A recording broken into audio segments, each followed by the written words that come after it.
নমস্কার বন্ধুরা, আমি দীপঙ্কর। আপনারা দেখছেন দীপঙ্কর নার্সারি ইউটিউব চ্যানেল। বন্ধুরা, এই ভিডিওতে আমি আপনাদের দেখাবো কিভাবে আপনারা কসমস বীজ থেকে আপনারা চারা তৈরি করবেন, এবং বাড়িতে যদি আপনাদের কসমস গাছ থেকে থাকে তো সেখান থেকে আপনারা কিভাবে বীজটিকে রাখবেন এবং সেখান থেকে কিভাবে চারা তৈরি করবেন, নতুন চারা। তো দেখে নিন বন্ধুরা, এটি কিন্তু কসমস চারা। তো এগুলো কিন্তু 12 মাসই আমাদের বাড়িতে বা ছাদ বাগানে হয়ে থাকে। তো এখান থেকে আপনারা কিভাবে ফুলটা শেষ হয়ে যাওয়ার পরে বীজটাকে রাখবেন, তো এই ভিডিওতে আমরা সেটাই পুরোপুরি দেখাবো। ভিডিওটি শেষ অবধি দেখুন, এবং আপনারা যদি নতুন হয়ে থাকেন প্লিজ চ্যানেলটিকে সাবস্ক্রাইব করে দেবেন এবং বেল আইকনটি প্রেস করবেন। আর ভিডিওটি দেখার পরে আপনারা কমেন্টস করে জানাবেন আপনাদের উপকার হলো কি হলো না। কিভাবে আপনারা বীজগুলিকে ধরে রাখবেন নতুন চারার জন্য, তো দেখে নিন। আপনারা একটা কাঁচি বা কাটার নেবেন, এই অংশটা থেকে আপনারা কিন্তু কেটে নেবেন। তো আমরা মোটামুটি কিছু এখান থেকে কেটে নিচ্ছি।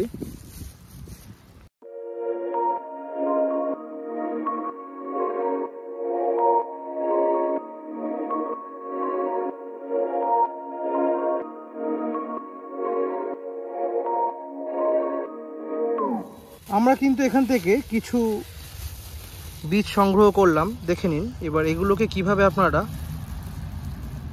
চারার জন্য তৈরি করবেন, তো সেই প্রসেসটা আপনাকে দেখাবো। কিভাবে আমরা এই ফুল থেকে বীজগুলো বের করব, তো দেখে নিন। প্রত্যেকটি বীজই কিন্তু মোটামুটি পুষ্ট হয়ে গেছে, দেখতেই পাচ্ছেন। তো এখান থেকে কিন্তু চারা তৈরি করা সম্ভব।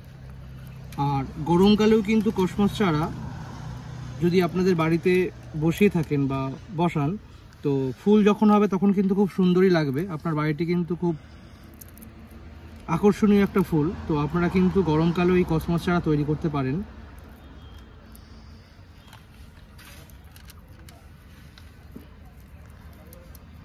দেখুন আমরা কিভাবে বীজগুলো বের করছি। যেগুলো দেখবেন একটুখানি কাঁচা রয়েছে বীজগুলো, সেগুলো কিন্তু এখনো পুষ্ট হয়নি, তো সেখান থেকে কিন্তু চারা তৈরি করা সম্ভব হবে না। তো আপনাদের কিন্তু এই পুষ্ট বীজগুলোকেই নিতে হবে,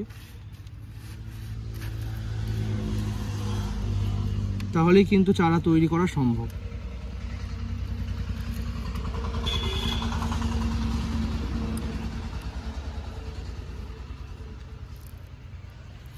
আপনারা কিন্তু এই চারাগুলোকে অতি সহজেই তৈরি করতে পারবেন। আপনাদের কিন্তু এই চারা কেনার জন্য কোনো রকম বাগানেও আসতে হবে না, কোনো নার্সারিতেও যেতে হবে না, আপনারা কিন্তু ঘরেই তৈরি করতে পারবেন।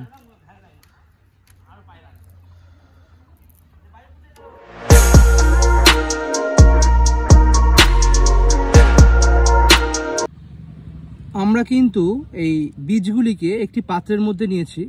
এবার কেউ যদি মনে করেন বীজগুলি থেকে আপনারা সামনের বছর আবার শীতকালে চারা তৈরি করবেন, সেটাও করতে পারেন।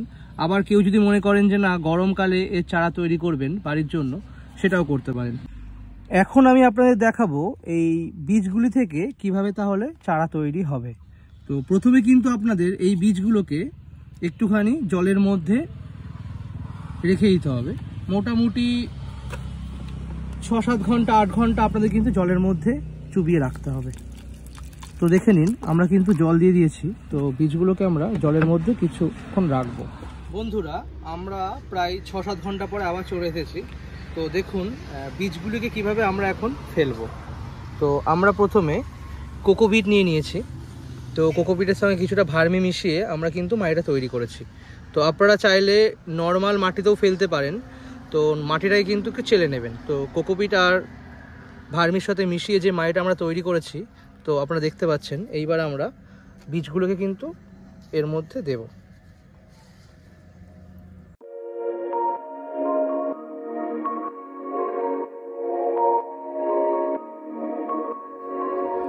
আমাদের বীজ ফেলা হয়ে গেছে। এইবার আমরা কিছুটা ভার্মি কম্পোস্ট নিয়েছি, যেটা একদমই চেলে নিয়েছি। তো দেখে নিন একবার ভার্মি কম্পোস্টটাকে। তো এইবার আমরা এটাকে ওর উপর দিয়ে হালকা হালকা করে ছড়িয়ে দেবো, জাস্ট বীজটা যাতে ঢাকা পড়ে যায়।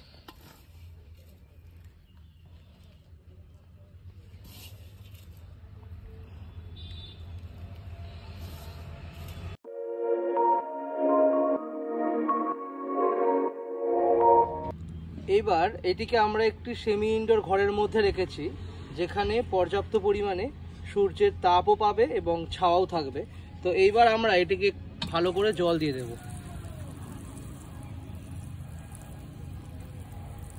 পরিমাণ মতো জল কিন্তু আমরা দিয়ে দিয়েছি।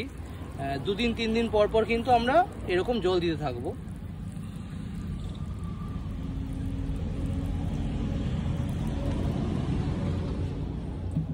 দেখুন বন্ধুরা, আমাদের চারা কিন্তু বেরিয়ে গেছে। এইভাবেই কিন্তু আপনারা বাড়িতে ঘরোয়া পদ্ধতিতে কসমস চারা বা যে কোনো গেঁদার চারাই তৈরি করতে পারবেন। আমার ভিডিও এই পর্যন্তই। ধন্যবাদ।